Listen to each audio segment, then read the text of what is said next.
അടൂരിൽ 7ാം ക്ലാസ് വിദ്യാർത്ഥിയെ സംഘം ചേർന്ന് മർദ്ദിച്ചതായി പരാതി. ഒരു സംഘം യുവാക്കൾ വിദ്യാർത്ഥിയെ ബലം പ്രയോഗിച്ച് മദ്യം കുടിപ്പിച്ച ശേഷം മർദ്ദിച്ചു എന്നാണ് പരാതി. അവശ നിലയിൽ വീട്ടിലെത്തിയ കുട്ടിയെ മാതാപിതാക്കൾ ആശുപത്രിയിലേക്ക് മാറ്റി. ശ്രീജിത്ത് ശ്രീകുമാരൻ വിവരങ്ങൾ നൽകും. പത്തനംതിട്ടയിൽ നിന്ന് ശ്രീജിത്ത്, എന്താണ് സംഭവിച്ചത്? പോലീസ് തുടർ നടപടികൾ സ്വീകരിച്ചിട്ടുണ്ടോ? ഈ കുട്ടിയോട് വളരെ ക്രൂരമായി പെരുമാറിയ ആ സംഘത്തെ തിരിച്ചറിഞ്ഞിട്ടുണ്ടോ?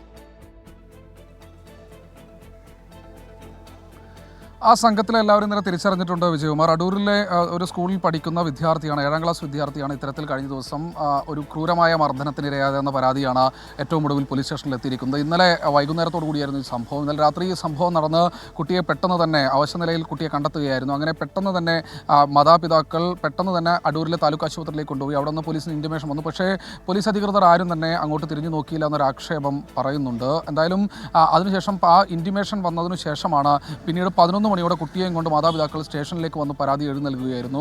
എന്തായാലും വൈദ്യപരിശോധന അടക്കം പൂർത്തിയാക്കിയതിൽ കുട്ടിക്ക് കാര്യമായ രീതിയിലുള്ള മർദ്ദനമേറ്റിട്ടുണ്ട് എന്ന് തന്നെയാണ് മനസ്സിലാക്കുന്നത്. ഈ സഹോദരൻ, കുട്ടിയുടെ സഹോദരനും ഒരു സ്കൂൾ വിദ്യാർത്ഥി തന്നെയാണ്. ഈ സഹോദരനുമായുള്ള ഒരു വൈരാഗ്യം ഈ പ്രതികൾക്ക്, യുവാക്കൾക്കുണ്ടായിരുന്നു.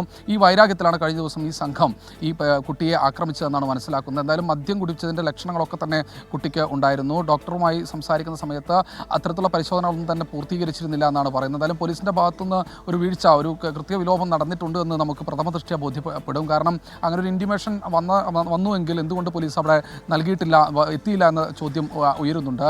എന്തായാലും പോലീസിനെ സംബന്ധിച്ചിടത്തോളം അതിന് വരും ദിവസങ്ങളിൽ മറുപടി പറയേണ്ടി വരുന്ന കാര്യത്തിൽ തർക്കമില്ല. ഇനി ഈ പ്രതികളെ പിടിക്കാൻ വേണ്ടി ഇപ്പോൾ പോലീസ് അല്പസമയത്തിനകം തന്നെ പരാതിയിൽ FIR രജിസ്റ്റർ ചെയ്യുന്നു എന്നാണ് അറിയുന്നത്. പ്രതികളെല്ലാവരും തന്നെ തിരിച്ചറിഞ്ഞിട്ടുണ്ട്, കേസെടുക്കും. ആ കുട്ടിയുടെ അച്ഛൻ്റെ പ്രതികരണം അതുകൂടി നമുക്ക് ലഭ്യമായിട്ടുണ്ട്. അത് വേണമെങ്കിൽ ആ പ്രതികരണത്തിലേക്ക് പോകാം. സഹോദരനോടുള്ള അതിന്റെ അടിസ്ഥാനത്തിലാണ് കുട്ടിയെ മർദ്ദിച്ചത് എന്നാണ് മാതാപിതാക്കൾ പറയുന്നത്. പിതാവിന്റെ പ്രതികരണത്തിലേക്ക്. സ്കൂൾ തലത്തിൽ തന്നെ അത് ഒത്തീർപ്പാക്കി HMO ഒക്കെ ടീച്ചേഴ്സും